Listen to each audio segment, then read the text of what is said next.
कक्षा 6 की प्रश्नावली 1.1 का दूसरा प्रश्न। यहाँ संख्याओं को शब्दों में लिखा हुआ है और हमें इन शब्दों को पुनः संख्याओं में बदलना है। तो इसके लिए आपको मैं आपको कुछ रिक्त स्थान का एक पैटर्न बता रहा हूं, वो आपको याद रखना होगा। ठीक है, मान लीजिए मैं कुछ रिक्त स्थान बना देता हूं, 1 2 3 4 5 6 7। अब आपको ध्यान से समझना है, हम बोलते हैं, इसको बोलते हैं इकाई, इसको बोलते हैं दहाई और इसको बोलते हैं सैकड़ा। तो इसके नीचे मैं इकाई का ई, दहाई और सैकड़ा लिख देता हूं और यहां मैं एक कॉमा लगा देता हूं। इकाई, दहाई, सैकड़ा, हजार और 10,000 ये दोनों ही हजार के हैं, इसलिए मैं इन दोनों के नीचे क्या लिख देता हूं, हजार, और फिर कॉमा लगा देता हूं। इकाई, दहाई, सैकड़ा ये दोनों हजार के, फिर लाख और 10 लाख, तो यहां मैं लिख देता हूं लाख। मैं 2 स्थान और बना देता हूं ताकि हम करोड़ वाले प्रश्न भी मुझे दिख रहे हैं इसमें।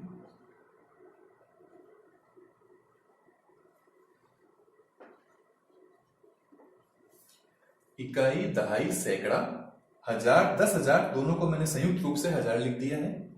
इसी प्रकार लाख और 10 लाख के 2 होते हैं, लेकिन मैंने इनको संयुक्त रूप से लाख लिख दिया है। करोड़ और 10 करोड़ के 2 होते हैं, लेकिन मैंने संयुक्त रूप से इसको करोड़ लिख दिया है। अब आप देखिए, अब जो भी संख्या आएगी उसके हिसाब से हमें इसमें सिर्फ और सिर्फ भरते जाना है। तो देखिए, पहला प्रश्न है 73 लाख। तो मुझे करोड़ वाले में कुछ नहीं लिखना है, आपको सिर्फ इस पे ध्यान देना है। लाख कितने हैं, 73 है, तो जहां इसमें लाख है वहां मुझे क्या भर देना है, 73। फिर 75,000, अब आपको इस पे ध्यान देना है, हजार वाले में आपको कितना भरना है, 75, और फिर आगे लिखा हुआ है 307, तो 307। तो इस प्रकार से ये जो शब्दों में संख्या लिखी हुई है उसको अगर अपने चेंज करें तो इसका उत्तर आएगा 7 3 7 5 3 0 7, कॉमा। अगले की बात करते हैं।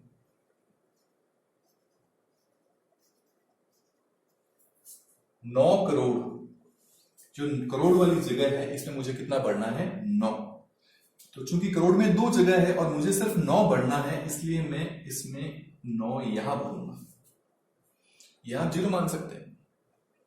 9 करोड़ हो गया, उसके बाद में 541। अब यहां ध्यान देने वाली बात यह है, करोड़ के बाद में क्या आता है, लाख। लाख के बारे में इसमें कुछ भी नहीं लिखा हुआ है, इसका मतलब लाख में दोनों जगह क्या भरे जाएंगे, 0 भरे जाएंगे। फिर क्या इसमें हजार के बारे में कुछ बोला गया है, नहीं, इसलिए हजार वाली जगह पे भी क्या भरे जाएंगे, 0 भरे जाएंगे। और फिर लास्ट में लिखा हुआ है 541, 541। तो इस प्रकार यह जो संख्या है वो बन जाती है 9, 0 0, 0 0, 541। चलते हैं तीसरे प्रश्न की ओर, इस प्रश्न के तीसरे भाग की ओर। 7 करोड़ 52 लाख 21,302। करोड़ में कितना है, 7। लाख में कितना बढ़ना है, 52। हजार में कितना बढ़ना है, 21, और अंत में 302। तो इस प्रकार जो संख्या बनेगी वो बनेगी 7, 5 2, 2 1, 3 0 2। अगला डी वाला भाग मैं आपको कराऊं, उसके लिए मुझे अंतरराष्ट्रीय पद्धति लिखनी पड़ेगी। अंतरराष्ट्रीय पद्धति भारतीय पद्धति से थोड़ी अलग है। अंतरराष्ट्रीय पद्धति के अंदर यहां तो 3 के ही होते हैं, इकाई का ही होता है, दहाई का ही होता है, सैकड़े का ही होता है, लेकिन हजार में भी उसमें 3 बनते हैं, और हजार के जस्ट बाद में आता है मिलियन, और उसमें भी 3 बनते हैं। कहने का मतलब मेरा ये है कि भारतीय पद्धति में और अंतरराष्ट्रीय पद्धति में यही फर्क है कि वहां भारतीय पद्धति में एक बार 3 के बाद कॉमा आता है, फिर 2 के बाद कॉमा आना शुरू हो जाता है, जबकि अंतरराष्ट्रीय पत्ती में 3 के युग्म चलते हैं। तो शुरुआत करते हैं। मिलियन में मुझे कितना लिखना होगा? 58 लिखना है। मिलियन में चूंकि 3 जगह है तो आगे वाला खाली रह जाएगा। यहाँ कितना आ जाएगा? 5 और 8।